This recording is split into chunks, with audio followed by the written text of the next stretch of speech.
हाथ पैर सुन होना, कानों में सन सन आवाज आना, रोंगटे खड़े होना, ये शक्ति है आपके पास। जय माता की दोस्तों, कैसे हो आप सब। दोस्तों आप सभी का हार्दिक स्वागत है महाकाली भगत ज्ञान यूट्यूब चैनल में। तो दोस्तों आज की इस वीडियो में हम आपको बताएंगे हाथ पैर हमारे सुन क्यों होते हैं और कानों में सन सन आवाज़ क्यों आती है। जैसे कभी कभी हम पूजा कर रहे हैं तो ऐसे सन सन सी आवाज़ हमारे कानों में आने लगेगी। फिर उसके बाद जैसे हम भजन सुन रहे हैं या कहीं चौकी दरबार में गए हैं तो वहाँ पर हमारे रोंगटे खड़े होने लगते हैं। या फिर अपने घर में जैसे नवरात्रे करते हैं तो नवरात्रों के समय जब आरती करते हैं देवी देवताओं की, सभी भगवान की, तो आरती के समय हमारे शरीर के रोंगटे खड़े होते हैं।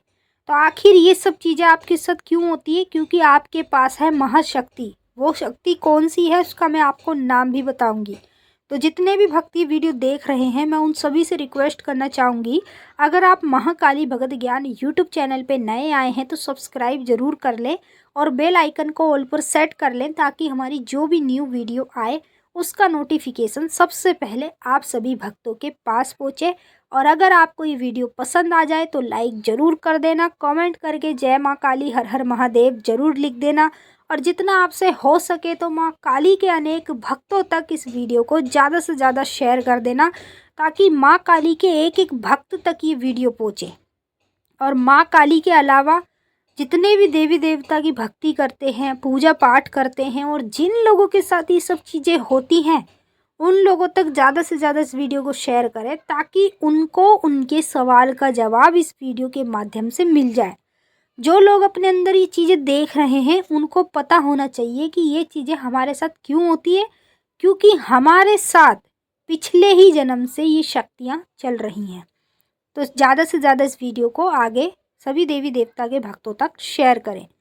नंबर 1, जैसे हम देवी देवता की पूजा कर रहे हैं, मान लीजिए काली माँ की पूजा करते हैं, ठीक है, और काली माँ की पूजा करते करते हाथ पैर हमारे सुन हो जाते हैं, दोनों पैर सुन पड़ जाते हैं।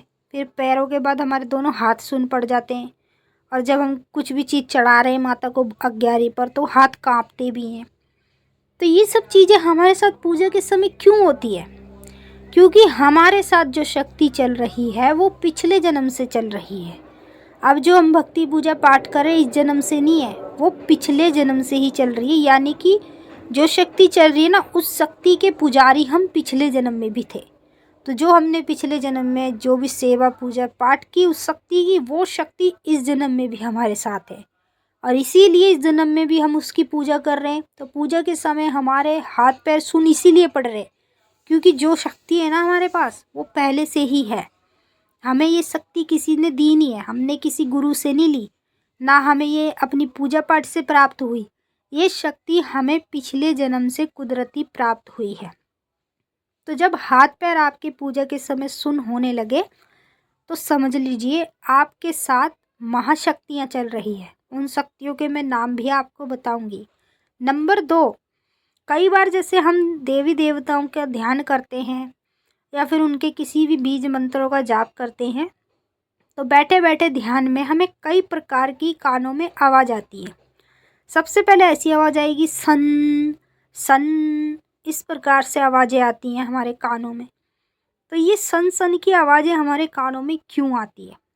क्योंकि हमारे शरीर के रोम रोम में वो शक्ति विराजित है जो हमारे साथ पहले से ही चल रही है। जब हम किसी साधारण मनुष्य की तरह होंगे तो ये चीज़ें हमारे साथ नहीं होंगी। अब हम साधारण नहीं हैं, हमारे अंदर उस शक्ति का वास है जो पिछले जन्म से हमारे साथ चल रही है और वो है महाशक्ति जो इस कलयुग में जागृत है। ज़्यादा से ज़्यादा लोग इन शक्तियों का पूजन करते हैं हर दुखों का अंत करने के लिए। तो जब आपके साथ ये शक्ति पिछले जन्म से चल रही होती है तो ऑटोमेटिक आप मंत्र जाप करो या फिर आप ध्यान करो, आपके कानों में सन सन आवाज़ें आना शुरू हो जाती है। समझ लो शक्ति आपके रोम रोम में बसी हुई है।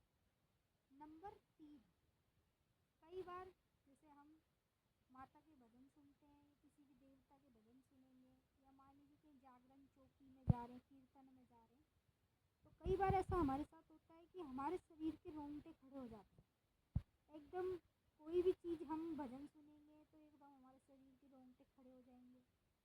या फिर हम जैसे कोई सपना देखेंगे देवी देवताओं का, तब हमारे रोंगटे खड़े हो जाएंगे। तो शरीर के रोंगटे क्यों खड़े होते हैं? देखिए, शरीर के रोंगटे उनके खड़े होते हैं जिनके पास कोई शक्ति होती है। जब तक शक्ति नहीं होगी तब तक शरीर के रोंगटे भी खड़े होंगे। और कोई भी साधारण मनुष्य हो, उसके रोंगटे खड़े होंगे, वो भक्ति पूजा पाठ नहीं करता तो उनके भी जल्दी से रोंगटे खड़े नहीं होते। रोंगटे उन्हीं के खड़े होते हैं जिनके पास महाशक्तियाँ होती हैं। तो जब आपको ऐसा लगे, आप ध्यान कर रहे हो, पूजा पाठ कर रहे हो, आपके शरीर के रोंगटे खड़े हो रहे हैं, आप भजन सुन रहे हो तो आपके रोंगटे खड़े हो रहे हैं, आप कहीं कीर्तन में गए हो, जागरण में गए हो, जब भी आपके शरीर के पूरे रोंगटे खड़े हो जाते हैं, मतलब शरीर कांपने लगता है, शरीर में कंपन सी होने लगती है। तो ये जो आप अपने अंदर संकेत देख रहे हो, ये पिछले जन्म की शक्ति के संकेत हैं। अब जो आपके साथ शक्ति चल रही है वो है माता महाकाली की शक्ति, जो आपकी पीढ़ी से पूजती आ रही है। और ये शक्ति आपको पूजा पाठ से नहीं प्राप्त हुई, ना आपने किसी से ली, ये शक्ति पिछले जन्म से ही आपके साथ चल रही है। दूसरी शक्ति है बाबा वीर हनुमान की, जो कलयुग में जागृत हैं। जब हम पूजा पाठ करते हैं, हाथ पैर सुन्न हो जाते हैं, तो ये जिनके पास हनुमान जी की शक्ति होती है, हनुमान जी के दूत होते हैं जिनके साथ, उनके साथ भी ऐसा होने लगता है। तो इस समय पर अगर आपके साथ ये सब चीज़ें हो रही हैं तो समझ लो ये दोनों शक्तियाँ आपके साथ चल रही हैं। जब तक ये दोनों